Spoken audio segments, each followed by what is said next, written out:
Welcome to the Conference USA Showcase. I'm Stacey Erpley alongside Ron Thulin, and we are talking all baseball in this first segment. Now, the CUSA standings got a little tighter this week. We're going to start with Southern Miss and Marshall, and we got a pitcher's duel out of that one. Oh, absolutely. Look at the standings in Conference USA. See how close it is. But this was a great game. A couple of weeks ago, we talked about Southern Miss. When they won the series versus UCF, we said, is that going to be enough to maybe get them going?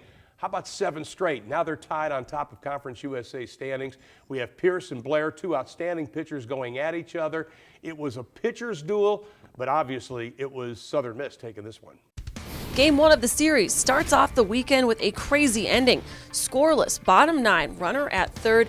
Austin Roselle, a shallow bloop to left. 3 Herd players try to field it, but the ball drops. Eric Escobedo then gets a lot of air under his toss to the infield. Some heads-up running by Chase Fowler. He dashes in to score from third, and that would end the game.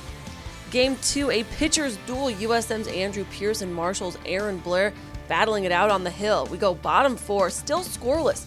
Runners at first and second. Chase Fowler jacks this one deep to center field. Both runners would score, and Fowler motors to third for the RBI triple and a 3-0 lead. He would come in on the next batter. Pierce continues to throw darts. He would finish the afternoon with 8 strikeouts. Top 6 now. Marshall gets on the board. Escobedo connects to bring in the runner. 4-1 ball game at this point, but the Golden Eagles hold on for the win and go on to sweep the series with an 8-7 win in Game 3.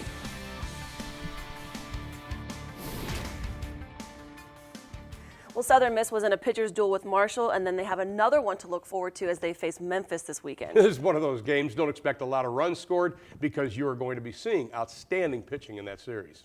Now moving along, Rice still ranked number 22, but they do drop their series with UCF last weekend. You know, it had to be disappointing for Rice, I think, because they are the preseason team of the year.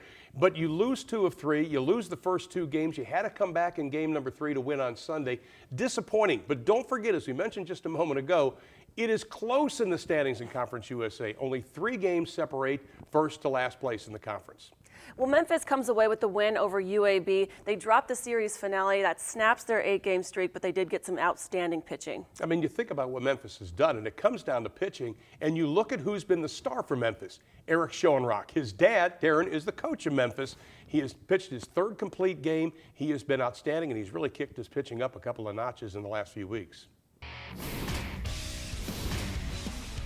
We start Game 2 with Memphis leading the series 1-0. Eric Schoenrock throws a complete game with 6 strikeouts and retired 12 straight batters to start the game. The Memphis bats showing up as well, all 9 batters recording a hit. Memphis scored 4 runs in the 6th for a 5-0 lead. UAB did cross a runner in the 7th, but Memphis didn't budge. They go on to get a 7-1 win. The Blazers do avoid the sweep with a 9-8 win in Game 3. Well, Ron, our final breakdown for baseball, East Carolina and Tulane. ECU finally gets a series this season. Well, I think the same thing we talked about Southern Miss a couple of weeks ago. Was that enough to get them kick-started? It obviously was. Same thing with ECU, getting a road series win. Is that going to be enough to spur them on as we head toward the conference tournament? Tip your hat. Drew Reynolds, obviously player of the week in Conference USA as far as pitching is concerned, picked up a couple of wins in relief. He improved his record to 3-1. That was a big key for that team. ECU won Game 1, 3-2 in 12 innings. We go to Game 2. ECU now up a run. Bottom 1, Brennan Middleton fires one to left, and he would motor around to third for the triple. Next batter, Middleton scores on the wild pitch to tie it up.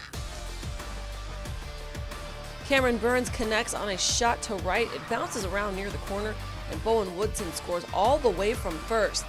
Bottom 12, more extra innings. Scores tied at 4.